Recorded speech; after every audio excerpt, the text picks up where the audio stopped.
Today is my final day hosting the Cleveland Browns report, and it only feels right that for my last ever episode, we talk about a trade rumor. So, we've got some injury news to talk about and how the Browns are going to be, potentially involved with this injury.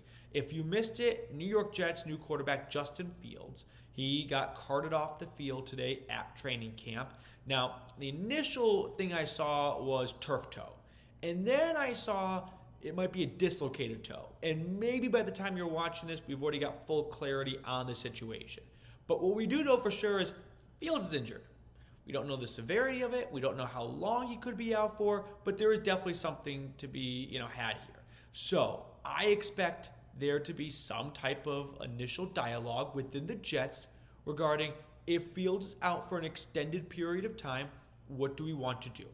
Do we just want to hand it over to our backup, Tyrod Taylor, which Fields was the starter-ish, but it was only the beginning of training camp, and I expected there to be some level of competition. Even if they said we're going to start off with Fields, it doesn't mean things can't change. So I think there could be a lot of belief with Taylor.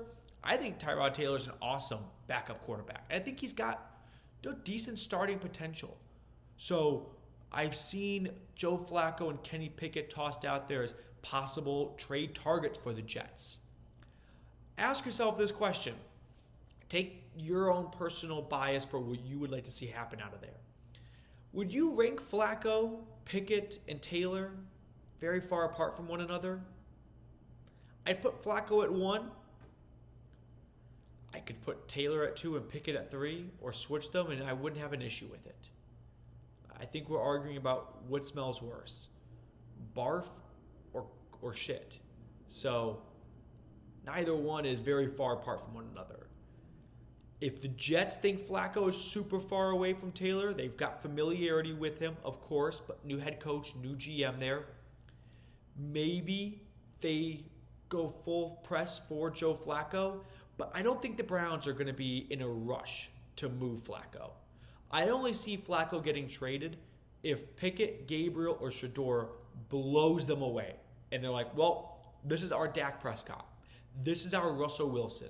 This is our diamond in the rough that we didn't see coming, and they have just vastly exceeded all expectations. They already have command of the huddle. They don't need the training wheels. They can, command the line of scrimmage. They can go through the checks. They can go through the audibles. Yeah, we're ready to turn this over to them. Then Flacco is no longer needed. But you can't come to that conclusion on Thursday, July 24th. There's just no way you can. So I don't expect the Browns to be looking to shop one of their 2 veteran quarterbacks, because they may very well need one of those 2 veteran quarterbacks to start for them against Cincinnati week 1. The only one that could be moved would be Pickett. If they're like, listen, we just really, in a small, very small sample size of spring practices and a few days of training camp, have been unimpressed, and the Jets are giving us a really good offer that we can't turn down. I don't see that happening. I don't see the Browns being so unimpressed in a small sample size they're ready to move on from Pickett. And I don't see the Jets making a move like an offer the Browns can't refuse for Pickett. Pickett's going to go for a 5th or 6th. And that's on a good day. Are the Browns really about to give up on him this quickly for a 5th or 6th when they gave up a player and a 5th for him? Doesn't seem likely, right? So I'm not going to put a lot of stock into any quarterback trade happening just yet. What I think could happen is this. If Fields is going to miss a long time, Taylor does not look good in the preseason. It's late August. The Jets decide we gave Taylor the opportunity, which they should. They should give him the next month if Fields is seriously injured to win the job, to prove that he can be the team's starting quarterback for 17 games. And at the end of that trial, the end of that audition for a month, they reach the conclusion of, yeah, he's just not the guy for us. Then you call the Browns up. But you don't do that now. You don't do that now. So that's the latest on the trade front. We have training camp underway. A couple thoughts I just want to go out there. One, how did it become known that the Browns staged that guy falling into Lake Erie for the helmet reveal? I've seen that's become like public knowledge that the Browns faked it, like it was planned for him to fall into the lake. But how did that become? Did the Browns announce that? I guess I just missed that. So someone fill me in, please. I like the new helmet. I think it goes pretty well with the brown-orange jerseys. I think that Nike. I recently learned that in Major League Baseball, Nike mandates that Major League teams roll out new uniforms every few years, right? City jerseys, these throwback jerseys, and I'm starting to fear that they have the NFL by the balls and they're forcing too much of the NFL to do this. Because the throwback helmets and the throwback unis and the alternate stuff, they're cool. But when they're bad, and sometimes they are bad, it is just embarrassing because I view the NFL as like this untouchable god in sports that never makes mistakes, right? The MLB is always screwing up.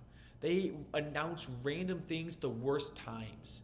They have like 4th of July games that aren't well advertised, right? They miss out on so many opportunities. The NBA always gets in its own way. They're professionals at that because what better time to do NBA free agency than during 4th of July weekend? Can you imagine the NFL doing that? No, never. So when the NFL does something like this, I start to wonder, is this Nike pulling some strings? Just talking about the helmets. Other training camp notes. Here's the one thing that I want to leave you with this when it comes to training camp, because I'm not going to be with you guys for the next month and a half of it. You will see every single day a new update of Dylan Gabriel was with the second team offense. Shador was with the first team offense. Then Shador was with the third team offense. Please do not read too much into it for the first few weeks. Do not read into it really until we get at least within a week of preseason. Let the first week, 2 weeks of training camp just be auditions. People rolling in at different spots. Pickett with the first team one day, Flacco with the first team the next day. When we get closer to the first preseason game, I think at that point you're going to have a better idea as to what the coaches think of what they have at quarterback. And that might be an actual indicator when you see one of the quarterbacks start a preseason game. If it's Pickett starting, I think that could be, hey, Pickett's kind of a merge of the two rookies in himself. So we're going to give him an opportunity to start. We always know we can go back to Flacco. But we want to see between these other three guys, who could be long-term starters for us, who's shaping up the best. And we're going to go with Pickett, and then which rookie gets the ball first. That's probably going to be a decent barometer for how well they have played. Is it Gabriel or Shador going with the second team offense, going in for the start of the second half in the preseason? And then which of the two rookies plays the fourth quarter to close the game? But we're still a ways away from that first preseason game. Let the first 7 to 10 days of training camp go by without overreacting to who's first, who's second, who's third. Now, the tough part. This is my last video. I have been moonlighting on this channel for about 5 weeks since I came back from my honeymoon, doing at-home videos while Chat Sports looks for a new long-term host, which I learned that they have. I don't know anything about the guy, but I'm super excited for them, for him, and for you. And I'll be, watching from afar, checking in periodically, like any of you guys, just as a viewer. But thank you. Thank you all so much for supporting this channel, whether you were a frequent watch party viewer, whether you liked every video, whether you super chatted once, whether you super chatted 100 times, whether you were part of the Noti gang, whatever it was, or if you never interacted once, but you just tuned in every so often. You know who you are, whatever bucket you fall under. Truly thank you, because you made my job over the last 4 years at that company at Chat Sports so awesome and so memorable. And if you ever see me out and about, don't be a stranger. Feel free to say hi. Always love bumping into people. And I can't say thank you enough. And it sounds cliche, and I've never been in a spot like this before.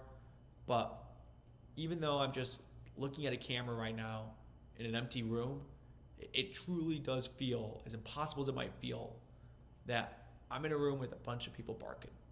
And that's what made this job so fucking awesome. So I'm going to go get a deck of cards because I forgot to get it over here. And we're going to pick a card to wrap it up.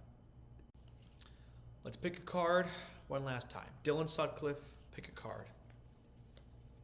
All right, here we go. Just going to do little baby cards. No cheating, no cheating. All right. The first card I ever got correct, some Browns Report lore, was the King of Diamonds. I'm going to go with King of Diamonds. No.